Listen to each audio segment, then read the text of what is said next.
लेकिन ये हिलाली साहब ने क्या बोल दिया? ये क्या बोल दिया हिलाली साहब ने?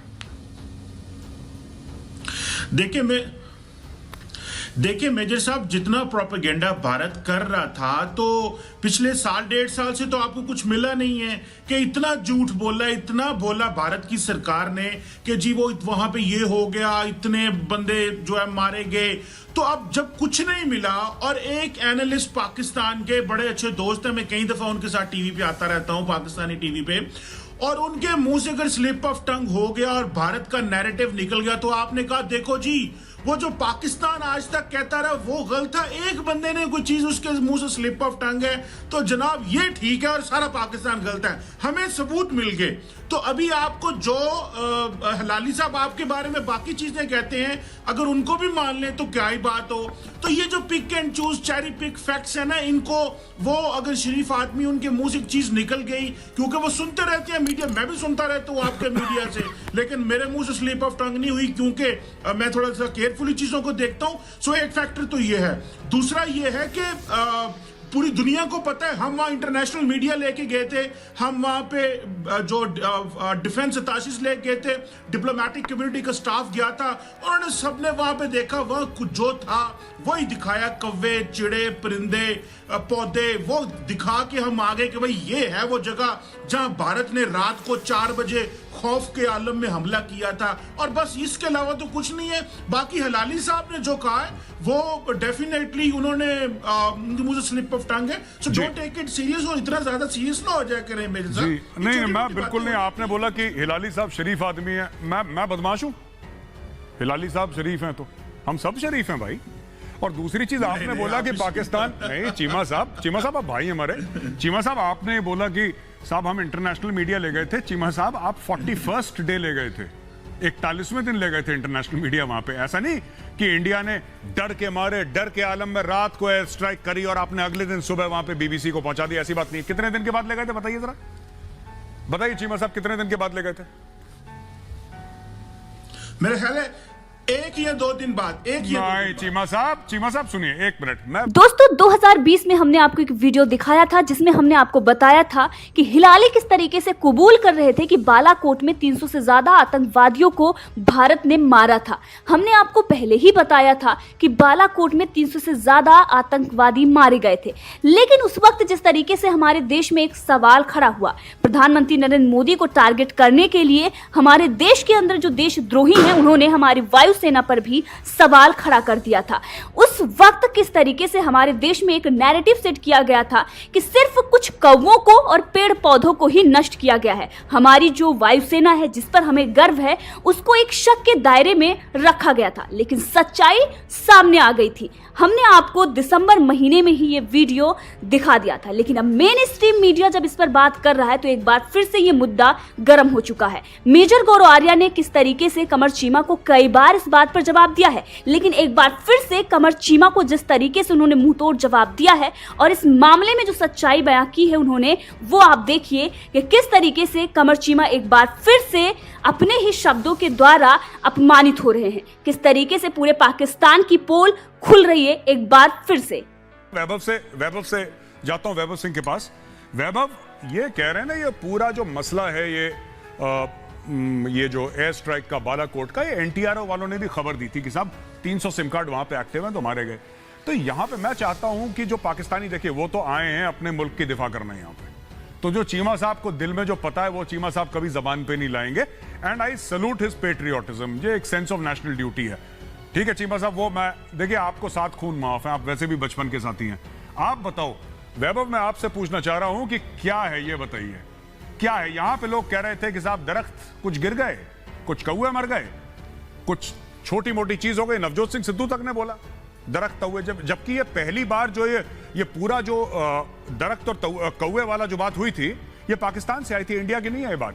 तो पाकिस्तान डीजीआईएसपीआर का मौकफ यहां पे कुछ लोगों ने उठाया, उनके बारे में जरा कुछ टिप्पणी दीजिए वैभव सिंह। देखिए, सबसे पहले तो चीमा साहब की आपको एक और कलाकारी को आपको सल्यूट करना चाहिए। वो ये है कि दुनिया का सबसे लंबा स्लिप ऑफ टंग पाकिस्तान ने रिकॉर्ड करा है, जो कि बहुत बड़ी बात है। स्लिप ऑफ टंग का मतलब होता है आप शायद एक दो शब्द आप इधर उधर आप बोल देते हैं, आपके मुंह से निकल जाता है। एक पूरी की पूरी तकरीर, एक 5 मिनट का एक उनकी जो स्पीच है उस चैनल पे, वो स्लिप ऑफ टंग नहीं कही जाती है। और ये जो स्पिन देना चाह रहे हैं चीमा साहब उस चीज को, वो नहीं दे पाएंगे। ये तो देखिए पहली चीज हो गई। दूसरी चीज, इन्होंने कहा कि भाई हम तो 1-2 दिन बाद लेके गए थे। देखिए ये किस तरह से झूठ बोलते हैं नेशनल मीडिया पे आके। सबको पता है कि 15-16 दिन बाद लेके गए। जब अगले दिन पाकिस्तानी मीडिया ने बोला कि भाई आप हमको वहां क्यों नहीं लेके जा रहे, तो शाह महमूद कुरैशी साहब प्रेस कॉन्फ्रेंस में बैठे थे। उन्होंने कहा कि हाँ हम लेके जाएंगे। फिर नेक्स्ट डे मीडिया पे आए, फिर उनसे पूछा गया क्या भाई आपने कहा था आप नहीं लेके गए हमें, तो बोलते हैं वहां पे बारिश बहुत हो रही है। तो बारिश की वजह से मौसम बहुत खराब है और वहां पे हेलीकॉप्टर लैंड नहीं कर सकता, प्लेन लैंड नहीं कर सकता, तो इस वजह से हम उसको थोड़ा और डिले कर रहे हैं। इस तरह से डिले करते करते 15 दिन में जब इन्होंने उसको पूरा रिपेयर कर लिया, और वहां पे जो फॉरेन के जो डिप्लोमेट्स और डिफेंस अटैचेस गए थे, उनमें से बहुत सारे के स्टेटमेंट्स आए उसके बाद कि भाई हमको एक ISPR गाइडेड टूर दिया गया, पर्टिकुलर एरियाज थे जहां पे हमको रेस्ट्रिक्ट किया गया। अगर हमने किसी दूसरी जगह जाने की कोशिश की बालाकोट में, तो हमको नहीं जाने दिया गया। एंड देयर वर स्टेटमेंट जहां पे उन्होंने कहा कि लग रहा था कि यहां पे कुछ चीजें हैं जो कि अभी फ्रेशली तुरंत बनाई गई हैं। तो एक पुराना ढांचा था, उसको आपने अगर बिल्कुल नया बनाया है तो वो दिख जाता है। तो एक तो ये इनका झूठ है। तीसरा, देखिए ये सच कभी नहीं बोलेंगे, बिकॉज सच की बुनियाद पे इनका मुल्क बना नहीं है। मुल्क अगर बना है झूठ और मुनाफकत की बुनियाद पे, तो आप इनसे सच की उम्मीद क्यों करते हैं? इन्होंने सच कब बोला है? क्या इन्होंने जब 26/11 का जो हमला किया, क्या उसके बारे में इन्होंने कभी सच कबूला? बिल्कुल नहीं कबूला। क्या इन्होंने बॉम्बे बॉम्ब ब्लास्ट में कभी सच कबूला? नहीं कबूला। दाऊद इब्राहिम को लेकर कबूला? नहीं। इन्होंने सच बोला कब है? इन्होंने अपनी पूरी तारीख में, 70 साल तारीख में इन्होंने कभी सच नहीं बोला। और अगर आपने जो भारत की बात की, भारत में लोग इनको एंडोर्स करते हैं, तो ये कौन सी नई बात है? जो भी नारे पाकिस्तान से आते हैं वो भारत, क्या शाहीन बाग में ये जो दहशतगर्दी है इसके पीछे वर्दी है जो कि पश्तून तहफ़्फ़ुज़ मूवमेंट का नारा है, क्या वो शाहीन बाग में नहीं लगाया गया? क्या हमारे पास उसके वीडियो एविडेंसेस नहीं मौजूद हैं? जी वैभव, तो ये जो पाकिस्तान से जो भी नारे आते हैं, पाकिस्तान का नैरेटिव हिंदुस्तान में पॉलिटिकल पार्टीज और मूवमेंट जो है वो उसको यूज करती हैं, बिकॉज उनके माई बाप, उनके फाइनेंशियल जो उनको पैसा देने जी बिल्कुल, जी बिल्कुल वैभव, बिल्कुल बिल्कुल। चीमा साहब, ये जो आगा हिलाली साहब है ना, आपने बोला इनकी जबान फिसल गई, वैभव ने बिल्कुल ठीक बोला। ये 5 मिनट की तकरीर है, मुझे लगता है पूरे आगा हिलाली साहब ही फिसल गए। उनकी जबान तो क्या फिसली, जबान 1-2 लफ्जों में फिसलती है, 5 मिनट में तो बंदा ही फिसलता है फिर पूरा ना। एनीवे, हाँ हम चलते हैं अब्दुल समद याकूब साहब से। अब्दुल साहब, आपसे बात मैं करता हूं। ये जो पूरा वाकया हुआ, तो उसमें पाकिस्तान में बड़ा ये इसके बारे में ना बड़ी तकरीरें करी गई टीवी पे कि इंडिया ने कुछ नहीं करा, कुछ नहीं करा। ये फिर इतने टाइम के बाद क्यों ले गए आपके जर्नलिस्ट्स को वहां पे? आप ये बताइए। ये मैं कह रहा हूं 40 दिन वैभव ने बोला, यानी कि नेक्स्ट डे नहीं ले गए। हो सकता मेरी टाइमलाइन गलत हो, अगले दिन नहीं ले गए। क्यों नहीं ले गए साहब? मेजर साहब, लेके जाना या ना लेके जाना, इस वक्त तो हम बात कर रहे हैं जफर हिलाली साहब की स्टेटमेंट के ऊपर, जो उन्होंने हम टीवी के ऊपर बैठ के बात की। अब जो बात स्टार्ट हुई है, वो जो बात उन्होंने कहा कि लेट्स अज्यूम के बकौल आपके, यानी कि उन्होंने मेरे पास जो क्लिप पड़ा है उसमें उन्होंने कहा कि बकौल आपके के 300 लोग मारे गए वहां पे और वो दहशतगर्द थे। तो हमें जो स्ट्राइक बैक हमने किया, वो हमें काउंटर फोर्स नहीं करना चाहिए था, काउंटर वैल्यू करना चाहिए था। मतलब कहने का ये कि अगर आप 300 क्लेम कर रहे हैं तो फिर हमें भी 300 लोग मारने चाहिए थे, ताकि हम भी क्लेम करें कि हमने 300 मारे। भले आप वो 300 फिर एक्सेप्ट करते या ना करते, वो तो एक अलग बात हो जाती है। अब वो जो उन्होंने स्टार्ट लिया कि बकौल, यानी कि अज्यूम कर लेते हैं कि जी आपने 300 मार दिए। अब बाकी 4-5 मिनट की गुफ्तगू जो है वो आपकी अजम्पशन के ऊपर है, आपके क्लेम के ऊपर है। अब आपने जो क्लिप्स यहाँ पे उसको डिस्प्ले किया, वो जो आपको सूट करते थे, वो आपने कहा कि जी उन्होंने एडमिशन की है कि जी वहां पे 300 लोग थे। अब जहां तक लोगों को लेके जाने की, अगर 300 लोग कहीं पे हों भी सही, तो उस एविडेंस को क्लियर करने में अगर हमने ये क्लेम करना है कि हमने वहां से मान लिया कि जी वहां पे 300 लाशें थी, हमने हटानी है तो आधे घंटे का काम है, वो सारा हटा दिया जाएगा। दूसरी बात यह कि आपने जो टारगेट चूज किया सर्जिकल स्ट्राइक के लिए, मुरीद के एक टारगेट है, हाफिज सईद लाहौर में है, आप क्लेम करते हैं कि दाऊद इब्राहिम कराची में है।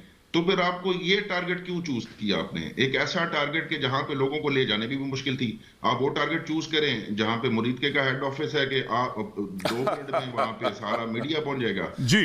तो पहली बात तो चूज करने में ही आपने गलत एक चूज किया। बिल्कुल बिल्कुल अब्दुल समद साहब, मैं यहाँ पे आपको रोकूंगा, मैं दूसरे गेस्ट के पास जाऊंगा। इसके पहले 2-3 बातें बताता चलूं, जैसे कि दस्तूरन इस शो में बताता हूं मैं साहब। मुरीदके में ये काम हो सकता है और मुरीदके में स्ट्राइक करने के लिए पाकिस्तानी एयर स्पेस को एंटर भी करने की जरूरत नहीं है, इंडिया से ही हो सकता है, पहली चीज। लेकिन वहां पे लोग रहते हैं, वहां पे मासूम लोग रहते हैं, और अगर वहां पे मिसाइल गिरेगी तो हाफिज सईद को कम ले जाएगी, मासूमों को ज्यादा ले जाएगी। और भारत ऐसा करता नहीं है सर। अगर भारत ऐसा करता होता तो बहुत पहले कई चीजें साफ हो चुकी होती। मैं जाता हूं सुशील भाई के पास। सुशील जी, एक बात बताइए, कभी कभी तो इनके अयाज सादिक साहब की जो स्लिप ऑफ द टंग होती है ना, कि चीफ ऑफ आर्मी स्टाफ के पैर कांप रहे थे और मिनिस्टर ऑफ एक्सटर्नल अफेयर्स था, उसके माथे पे पसीना आ रहा था, ये भी बड़ी लंबी स्लिप ऑफ टंग होती है। फिर ये आगा हिलाली साहब की बात है, 5 मिनट की स्लिप ऑफ टंग ना, ये स्लिप होते ही गए, जैसे स्कीइंग होती है ना स्लोप में, गुलमर्ग में आजकल हो रही है, कश्मीर में एक बार ऊपर से आता है तो नीचे आके रुकता है। ये पाकिस्तान में क्यों इतनी स्लिप ऑफ द टंग हो रही है सर? सभी का, और सब कहते हैं कि हमारे सीने में बड़े राज हैं, बहुत, ये एक बड़ा डायलॉग है पाकिस्तान में आजकल, मेरे सीने में बहुत राज है। नवाज शरीफ ने भी बोला मेरे सीने में राज है, सबके सीनों में राज है। ये इतनी स्लिप ऑफ द टंग क्यों हो रही है? 5-5 मिनट की slip of the tongue sir, parliament के बीच में खड़े होते हुए न्यूज, और वो भी सर डिप्लोमैट, जिनका बेटा डिप्लोमैट है, जिनका बेटा डिप्लोमैट है, जिनका कजन ब्रदर ही belongs to a family of diplomats, बचपन से उनकी ट्रेनिंग ऐसी हुई है। आई डोंट एक्सपेक्ट हिलाली साहब जैसे सीनियर डिप्लोमैट ये बोले कि 5 मिनट की स्लिप ऑफ द टंग। ये तो मुझे सुशील भाई जमी नहीं, बात कुछ हजम नहीं हुई।